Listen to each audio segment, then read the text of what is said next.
But, you know, that's something that people will say that politicians need to learn to cope with in terms of, you know, those categories of people that you mentioned. Yeah. Some of them will support you, you know, genuinely. Others will not support you genuinely. How does a politician, when he finally gets into office, manage his political party with the expectations of the people who voted him into office? Do you think it's a problem, a real problem for politicians? It is a gigantic problem. I have told you about this 80% that want to make money from your campaign. Mark me, I am knowledgeable enough to advise people on the kind of money they need to contest any position in Nigeria, from state to state. You know, it differs from one state to another. Someone that wants to become a governor has spent 3 billion throwing money around. At the end of the day, he's thinking of recouping his investment. They see it as investment. I've invested 3 billion, and that contributes to the corruption as well. You have tried to certify 80 people, or 100, let's say 100%, isn't it? You want to give some appointments. You want to, some of them, they even see these appointments as relevant. I am not relevant in the system. Those that even, you know, that must have been taken care of in the course of campaign, they have to keep asking you for money as well. So that contributes, you know, massively to the corruption level in Nigeria. If, for instance, you say, I keep joining these issues. If, for instance, our parliament is, you know, is not a full-term appointment, you find out that, look, a lot of people will not contest to. And yet, if it's part-time, they will not contest. Why? Why? Because there is no money to control their political goons back home. It's not enough. There is no big salary. So then we know those who really want to serve the country. Let it, as a matter of fact, we don't need a bicameral assembly. We need just a unicameral assembly that will be simply referred to as House of Parliament. You don't think that the National Assembly in its role is too powerful and so also needs to be checked within itself?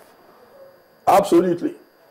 And I don't know if I'm permitted to ask questions, but I'll just say this. You seem to be looking at the angles very, very well. You are right. Absolutely.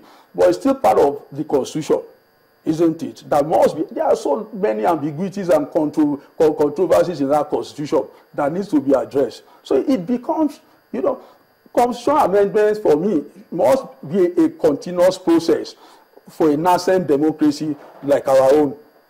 It's not sorry, Mark, but do you see the National Assembly doing all of that? Because we're in a democracy. So if you say that is what you're suggesting, the executive arm can't on its own put that in place for us as a nation. So do you think the National Assembly can fix that for us? Suleiman, I am very pessimistic.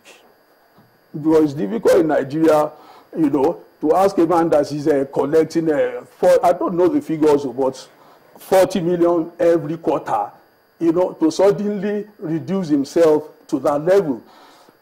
Such amendments might not fly. But President Jonathan did take a step, which honestly, whether it was not sorted out, that conference. We will go back, you know, to what peace people have been clamoring for years. Sovereign National Conference. Simple. First, we must agree to be together. Second, we must agree on the form of governance and government. Let's, for instance, the issue of resource control. I don't see any reason why, you know, states cannot control, you know, their resources 100%. But then for Nigeria, it has to be a gradual process. We must all agree. In 5 years, we are moving into the present 13 to probably 18 or 20. You spread it over a period of 10 to 20 years until there is a full control, you know, of the resources by the owners of that particular resource. Does it also help in curbing corruption? You're right. It will. It will. Because you are having devolution of power. Or do you think it will concentrate the corruption in a particular area? No, what I'm saying is this, you know, holistic view. One, there is devolution of power to the states. That can only come on to that sovereign national conference. Two, there must be autonomy of the local government. A situation where there is a joint, you know, fund where governors. I'll give you I'll make my own local government an example, for instance. Unless, of course, if the local government chairman are telling lies. The allocation, average allocation every month to my local government is about 150 million naira. Do you know what gets to the chairman? 30 million naira to pay salaries, while the governor promises that he will use your funds to, you know, do your projects for you. It's not done. Now, we are talking about, yeah, corruption, isn't it? Being, you know, that we can fight it through this arrangement. Yes, and I tell you, based on experience, in any local government where the chairman is not performing and he has so much autonomy, you will be shocked that he might be stoned. I'm telling you, that is the way it works at the grassroots level. He might get stoned. Now, when you look at the state level, where there is devolution of power, that is, they enjoy, you know, so much, you know, should I say independence from the center. It is easier to fight a governor than to fight a president that is in Abuja. Look at the case of Osun State, for instance. I like women.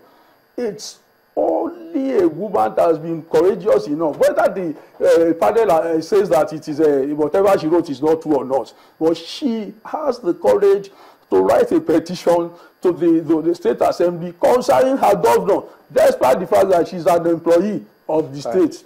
If it were possible Yes. to do maybe one thing to ensure that the mindset of politicians comes to bear that, look, it can't be business as usual, that this corruption fight is real, what would that one thing be? Enlightenment campaign. Enlightenment campaign. There has to be Just enlightenment? not just enlightenment. You see, you are having a situation where people are saying that, look, this thing is not easy again. Look at what is even happening in the country already. Because the president has the moral justification to fight corruption, a few things are already happening. So you don't think it's about if they do the crime, they do the time? I agree. And I seriously think we need to look at our penal code from what you have just said. What exactly is in place to punish corrupt people? Is it 6 months jail time? There was this person that looted pension funds heavily into billions. What happened to him eventually? I think 6 months, isn't it? He was jailed for just 6 months. Let us look at, you know, Nigerians, when it comes to, you know, sending them to jail, they could be very, very frightened. So if you are telling me that I'll spend my life, the rest of my life in jail, you know, and it's over this same corruption, we be very careful. Look at what is happening now. Because you have a president that can, you know, justify corruption, I mean, that can fight corruption, morally justification, that's what I'm saying.